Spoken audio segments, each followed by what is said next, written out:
Hey guys, it's Chad again. I know it's been a minute since I've gotten an update out for you guys on my NV3500 swap, but here's an update. So at this point, as you guys can see, I do have it in, and works great. Going through all the gears. Just leave it in reverse.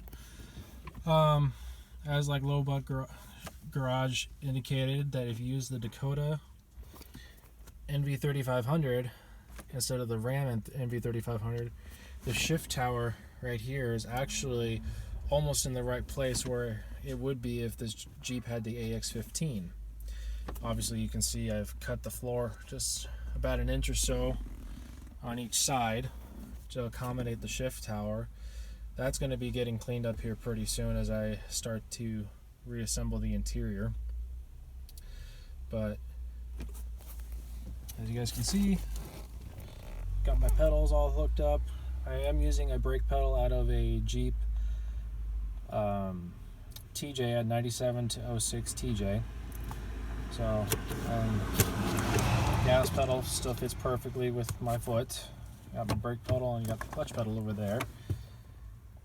And I got my little clutch switch here. I haven't mounted it yet just because I've been in a hurry to try and get this thing up and moving again, because I don't have a garage accessible to me, so I have an HOA after me at all times.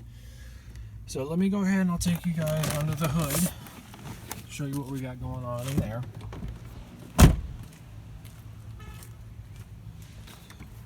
So now we're under the hood. Here's a couple of things, because I had a parts truck, this made it a lot easier. But for starters, as you guys can see, got the clutch master cylinder and slave cylinder installed right there. And I still got to mount it, but it will be mounted right there very soon. I just have to put the screws in. As for the starter, as you guys all know, the starter is going to be located now on the driver's side instead of the passenger side. So that leaves an issue with the wiring. Well, what I ended up doing is that I had access to the Dodge Dakota's wiring harness, so I actually grabbed the starter trigger wire, which is this guy here. I pulled as much of it out of the truck as I could, including the connector, which is right there. And I spliced into my factory harness here, so that is now connected. And as for the battery cable, I got a 5-foot long battery cable, and I just crossed it over the top of the engine here and connected to the new cable to the battery and whatnot. This is the old starter wire for the old positive cable for the starter. That's actually still dangling down beneath. I have to still remove it. I just did this strictly to get it moving out of the parking lot for a minute. But I'm going to come back in here, I'm going to clean this up with some wire loom, and unless you know what you're looking for, no one's even going to know. And I really wanted to make this look like a clean way, and I thought by getting the Dodge connectors it'd make it a lot easier, and it turns out it has, because if you need to service anything, all you got to do is undo this connector here, and you can pull everything out. So on that note, let's go ahead. We'll check out beneath here in just a moment. Also, I got the little coil spring there for what used to be the transmission kickdown cable, so it looks factory. Now if we go ahead and go underneath, I'll show you guys what I ended up doing. So my Jeep has the HD manual transmission set up. So here we go. There's my NV3500 there. My slave cylinder right there, obviously. And then here's my transmission mount setup. So for starters, if you guys notice, I did not have to move my cross member forward a bolt hole. It's still in its factory location. And what I ended up doing was I got the 93 to 4 Jeep Laredo 6-cylinder AX15 mount, which would bolt up perfectly, but it's about 3/4 of an inch shy of fitting. So what I ended up doing was I ran out of my local hardware store, bought some 3/8 or 3/16 thick steel. I cut it to size and drilled it. So now I've got a piece on each side, and I'm going to have a total of 6 mounting points on this, which will make it just as strong as originally it would have been if it would have mounted up perfectly. So this is very easy to do. It took me maybe 30 minutes to make these. All you got to do is take the original mount here that you got, line up the bolt holes for the first 2, mock it up, and then you come back and you have to elongate the front holes on the transmission mount from the 6-cylinder, and then you just are able to drill the back holes. I do have to come back in here and still and finish bolting them up for the rear 2 bolts, but other than that, everything is attached. Now, if we come back to my drive shaft area, as you guys can see, there's that big old dampener on there, and the reason for that is because originally the 46RH transmission that would come in here is longer than the 44RE, which comes in the 96 to 98 Grand Cherokees, and essentially my drive shaft would have been too short. Plus, because this has the heavy duty transfer case in it, the yoke or the output shaft spline count is a different number. I believe it's a 32 spline count instead of a 20 what is that, a 28 I believe.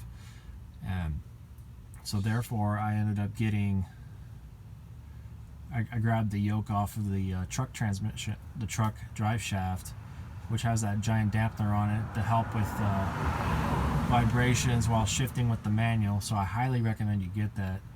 You can still buy them on some racing and stuff like that. They're not too expensive. They're like 40 bucks.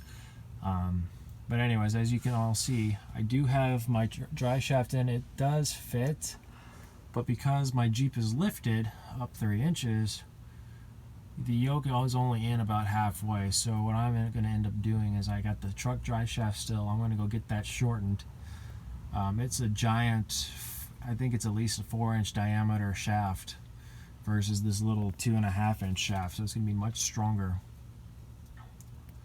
to use. And then after that's done, this is going to be the Grand Cherokee that Chrysler never built. Everything's going to be heavy duty. You got that heavy duty Dana 44 in the rear, heavy duty transfer case, NV3500 with the bulletproof 5.2 liter V8. And then I'm going to give you guys a hint of advice here. Everyone knows that the front drive shaft is going to be an issue when you change over to the manual. Well, I learned something very interesting. If you grab the front drive shaft out of a Dodge Durango from a 97 to about 2000, I don't know about the later model just because the transfer case has changed a little bit, but if you grab it from that era Durango with the V8 and the 4-wheel drive, the drive shaft is going to fit as long as you have a lift kit. I have a 3-inch lift on mine, so it fits. It will bolt in perfectly. It fits perfectly. And worst case scenario, you can always go pay to have it shortened if you do not have a lift. But it's also much thicker in diameter compared to the stock Jeep drive shaft that would be in the front. So again, you know, you're beefing up your drive lines. So at this point now, all I have left to do is I have some connections I got to do. I got to still change out that rear bearing housing for my speedometer hookup, which I'm going to be sending. My next video will be on how to do that for you guys, and then I'll be able to plug in my wiring there. I got to change out up top there, I don't know if you guys can see it, but up there's a sensor for the 4-wheel drive. I got to change that out for the correct one, so that way my VIC in my Jeep will show me which gear I'm in for the transfer case. And lastly, I got to actually still hook up the 4-wheel drive linkage and put my interior back together. But in the end run, guys, it's not that much work remaining still. I mean, I even have my skid plate mounted, or factory skid plate still in its correct position. It's just hanging on by a bolt because I didn't want anything really dragging on the ground. As you can see, I still have to do my exhaust. But I'm going to show you guys something, let you guys know something else here. So, this is the center plate or the inspection plates for the interior. I've already gone ahead, I removed the spot welds holding this bracket on because it's not going to be used. And I've already got an outline here in Sharpie of where I got to cut it. My plan is I'm only going to cut it so that way the inspection tower or the shift tower comes through the top and nothing else, because you can get to the bolts that hold the shift tower on, but they'll be underneath this plate. And the great thing is my cross line where I need to start cutting is right here, which just happens to be indicated from the weld on that bracket holding the automatic shifter originally. So plan is I'm going to cut this out and I'll be able to put that back in and go from there. And then lastly for you guys, I know the exhaust is a little tricky for a lot of people.